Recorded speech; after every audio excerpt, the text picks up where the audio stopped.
ညောင်ရွက်ချင်းတုတ်ရတယ်ငရမ်းဘလူရွက်တုတ်ရတယ်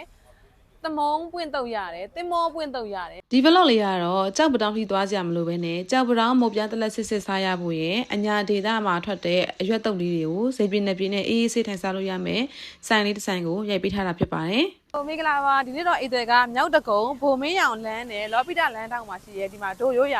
ကြောက်ပတောင်းမုတ်ပြားတလက်ဆိုင်ရမြဖြစ်ပါတယ်ဒီမှာဆိုလို့ရှိရင်900ကနေစပြီးတော့4000အထိပေါ့နော်မုတ်ပြားတလက်ပီဇန်မုတ်ပြားတလက်အမျိုးမျိုးရှိရယ်900ကျတော့ဒီမှာအဖြူပလိမ့်ပေါ့နော်ဟိုမှာ4000ကကျတော့မုတ်ပြားတလက်ပီဇာအဲ့တော့ဒီထဲမှာဆိုလို့ရှိရင်စားကောင်းမှထင်တဲ့ဟာလေး9မျိုးလောက်ရွေးပြီးတော့စားမယ်ပြီးတော့သူအထဲမှာအတုပ်လေးပါလေးလည်းရသေးတယ်ဆိုတော့အတုပ်လေးပါလေးလည်းစားပါမယ်။ရာသီပေါ်အတုပ်တွေတဲ့ညောင်ရွက်ချင်းတုပ်ရတယ်ငရမ်းဘလူရွက်တုပ်ရတယ်သမုံပွင့်တုပ်ရတယ်တင်မောပွင့်တုပ်ရတယ်မြစ်ချောင်းရတယ်မြစ်တုပ်ရတယ်ငှပြောဖူးတုပ်ဟင်းနုနယ်ရဲ့တုပ်အရွက်စုံတုပ်အဲ့တော့ဒီထဲမှာဘာစားမလဲဆိုလို့ရှိရင်မြစ်ချောင်းစားမယ်သမုံပွင့်နေစားဘူးလားတကယ်ချင်းမြင်ဘူးလားမမြင်ဘူးအဲ့ဆိုသမုံပွင့်တုပ်စားမယ်အဲ့ဒါလည်းမစားဘူးလည်းမစားဘူးမြင်လည်းမမြင်ဘူးပေါ့အဲ့ဒါကြောင့်မလို့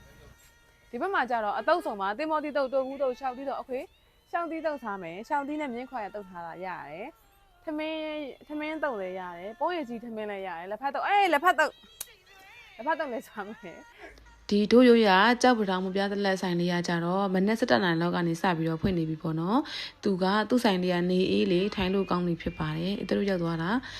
နေကြတဲ့အချိန်ဆိုတော့အဲ့အချိန်မှာသူတို့ရွက်တုပ်လေးတွေမှာစားရင်းနဲ့အေးအေးဆေးလေးထိုင်ဖြစ်တယ်ပေါ့နော်မုတ်ပြတဲ့လက်ဆိုတဲ့အတွက်ကြောင့်မလို့သူ့ရဲ့မုတ်ပြတဲ့လက်ကတော့အနည်းငယ်လေးထူပါတယ်နော်တနေကုန်ကိုလက်မလည်အောင်ရောင်းရတဲ့ဒီမုတ်ပြတလက်ဆိုင်လေးကထိုင်းလို့လဲကောင်းတယ်လို့မျိုးဖူပန်နာကနေပြီးတော့မြောက်တကုံတွဲမှာဆိုလို့ရှိရင်သူတို့နီးစက်ရနေမှာပြီးတော့စားလို့ရတယ်။ရောင်းရတယ်ဆိုတဲ့အချက်ကတော့လေမုတ်ပြတလက်ကိုလုံးဝအရတာစုပ်စုပ်လင်းလင်းနဲ့ကိုစားခြင်းတဲ့ပုံစံမျိုးပေါ့နော်။ရွေးချယ်ပြီးစားလို့ရအောင်လုပ်ပေးထားတာပြီးတော့မုတ်ပြတလက်ကကျတော့ modernize ဖြစ်တယ်လို့ပြောလို့ရတယ်ပေါ့နော်။ flavor လေးတော်တော်လေးကိုစုံနေဖြစ်အောင်ထားပြီးတာတွေ့ရတယ်။အဲ့တော့ကိုကြိုက်တဲ့ဟာလေးရွေးချယ်ပြီးတော့စားလို့ရတာပေါ့နော်။မုတ်ကတော့အညာဒေတာအညာမှာနေတဲ့အမတွေပေါ့နော်ဒါကြောက်ပတောင်းသူကြောက်ပတောင်းသားတွေစစ်တွေလောက်ရောင်းတာဖြစ်ပါတယ်ဒါကြောင့်မလို့ဒီဆိုင်လေးမှာအညာအရွက်အတုပ်စုံလေးလည်းရတာဖြစ်ပါတယ်အသွေးကတော့ဒီမှာမုတ်ပြတလက်ကိုမုတ်ပီစာရဲ့ပြီးတော့အုံထညက်ရဲ့ကျုပ်မွေအစုံရဲ့စတော်ပဲရဲ့ဆိုပြီးတော့အဲ့၄မျိုးစားကြည့်ထားတယ်ပေါ့နော်သူကဆွားလို့လွယ်အောင်လို့ကကြီးလေးနဲ့ညှက်ပြီးတော့လည်းစားလို့ရတယ်ဒီကျုပ်အမွေအစုံနဲ့ဆိုလို့ရှိရင်သူကအချင်းချင်းလေးလည်းပြီးတယ်ဒီစတော်ပဲကိုကြတော့သူကနှမ်းထောင်းလေးနဲ့စားရတာပေါ့နော်အဲ့ဒီမှာအကြိုက်ဆုံးကတော့ဒီအုံထညက်လေးဖြစ်ပါရဲ့ရှင်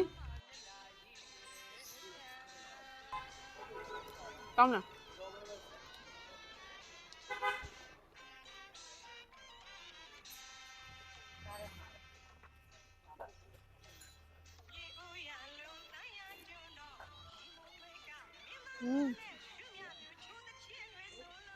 ကောင်းပါရဲ့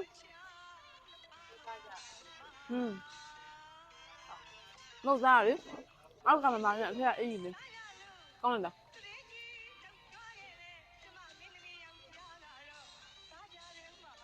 းဒါကြောင့်ကျုပ်မွေအစုံ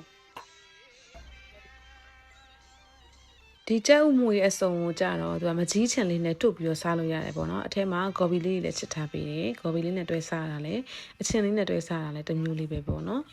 ဒီမှာပြီးစားပါဒါလေးကတော့ဒီယူရိုနဲ့ဘာမစ်နဲ့ fusion လေးပေါ့နော်ရောလေးစားမှာဖြစ်ပါရဲ့ရှင်ဟုတ်သားတော့နည်းနည်းတော့ထူရဲပေါ့နော်စားကြပါအောင်ရှင်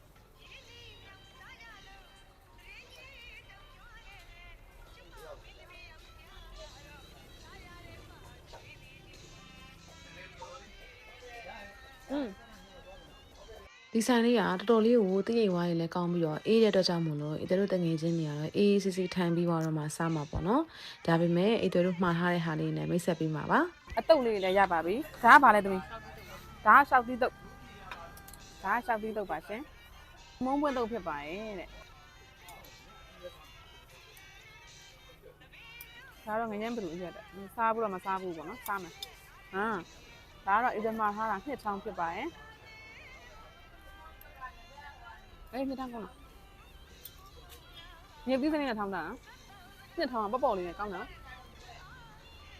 နှစ်ကပေါ့လေးနဲ့ကောင်းတယ်လား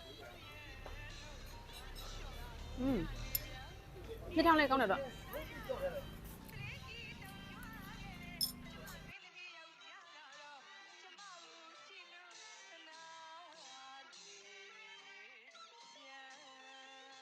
အမျိုးသမီးတွေကျန်းမာရေးအတွက်ကောင်းတယ်ဒီငရမ်းဘလူရွက်လေးတွေပြီးတော့ဒီတမားမုံရွက်ကလေးဆိုလို့ရှင်လဲအကုန်လုံးကအညာကနေပြီးတော့တိုက်ရိုက်ပို့ပြီးတော့မှအရွက်တွေကိုဒီမှာယူနီဖြောပြီးတော့အတုပ်ထားတာပေါ့နော်မြေဘက်ထည့်တာမကြိုက်လို့ခါတဲ့ဟာပဲမြေဘက်ထည့်မခါတဲ့ဟာမြေဘက်လုံးမထည့်လို့မှားထားတာပေါ့နော်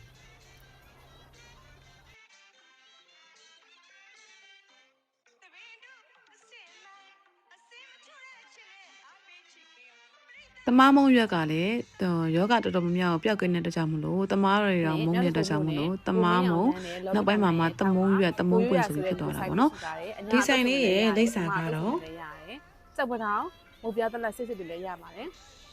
ဆိုင်လေးကတည့်ရကွာကြီးကောင်းပြီးပါတော့မှအရန်ကိုထိုင်လို့ရတယ်အေးအေးစစ်စစ်လည်းဖြစ်ပါတယ်ဈေးနှုန်းလည်းမကြီးပါဘူးတော့တပည့်ကိုလည်း3000ပဲရှိပါတယ်ဆိုတော့အားလုံးပဲလမ်းကြုံလို့ရှိရင်လာစားကြည့်လို့ရအောင်လို့အေးတဲ့ကဒါလေးကိုရိုက်ပြလိုက်ခြင်းဖြစ်ပါတယ်အားလုံးကျေးဇူးအများကြီးတင်ပါတယ်ရှင်အဲ့တော့ဆက်ပြီးတော့စားလိုက်ပါဦးမယ်ရှင်